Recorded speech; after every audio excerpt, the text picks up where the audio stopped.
Good evening and welcome to Tucker Carlson Tonight. All indications out of Washington right now suggest a military strike against Syria could be imminent. President Trump tweeted as much this morning, warning Syria's ally Russia to get ready because missiles, quote, will be coming, nice and new and smart. Speaking of smart, 5 years ago, in response to the last administration's plans to bomb Syria, Trump tweeted this, quote, be prepared. There is a small chance that our horrendous leadership could unknowingly lead us into World War III. Well, that was a wise response, the kind that could get you elected president of the United States. And yet, here we are, once again on the brink of something whose outlines and consequences are unknowable and terrifying. On Monday night, we spent more than 15 minutes talking about that. We asked what seemed like the most basic questions about a war in Syria, questions the geniuses on the other channels ought to be asking but are not. We're told we must attack Syria in order to punish President Assad for launching a chemical attack against his own people last weekend.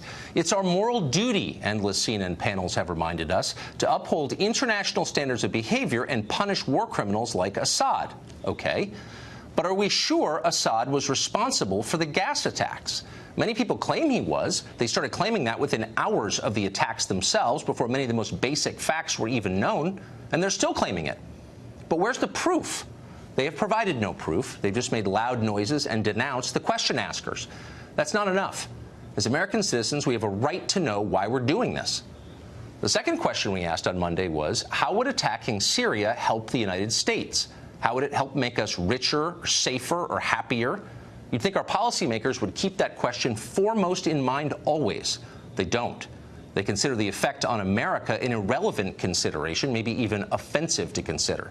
They are highly annoyed when you ask about it, like only an agent of a foreign government would want to know how a U.S.-led war might help the U.S. Well, it's easy to understand why other countries might want us to attack Syria. China, for example. They'd be thrilled by it. If you sought to displace America as the leader of the world, you'd want it to weaken its military and go broke. And nothing achieves that faster than a pointless war, as we've proved in the recent past.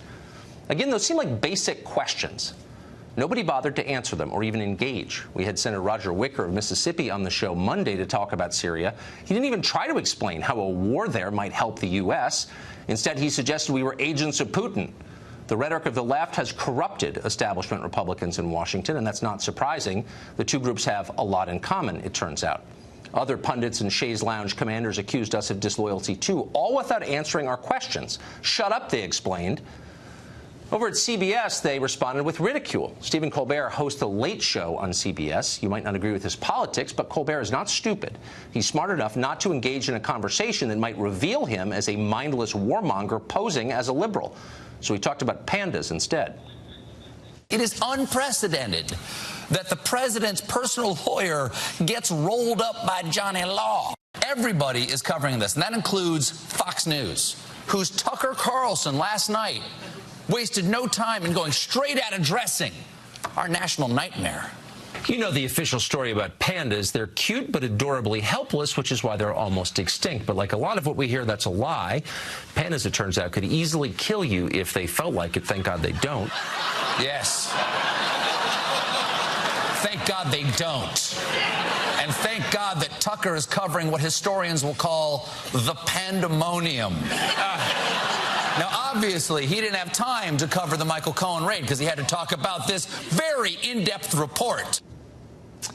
Colbert's bit went on for at least 4 minutes. We've condensed it out of kindness, while our original Panda segment lasted for 30 seconds at the end of Monday's show. And yet it's what CBS jumped on, and CNN and a number of other outlets that have spent the last week pushing this administration to war. They have no interest in explaining how bombing Syria might help America. They don't care. And so instead they make fun of pandas. There may be a real case for war in Syria. We'd love to hear it. We've been begging to hear it. We'd love to hear it from Stephen Colbert himself, by the way. He's welcome here anytime, though, of course, he'll never come.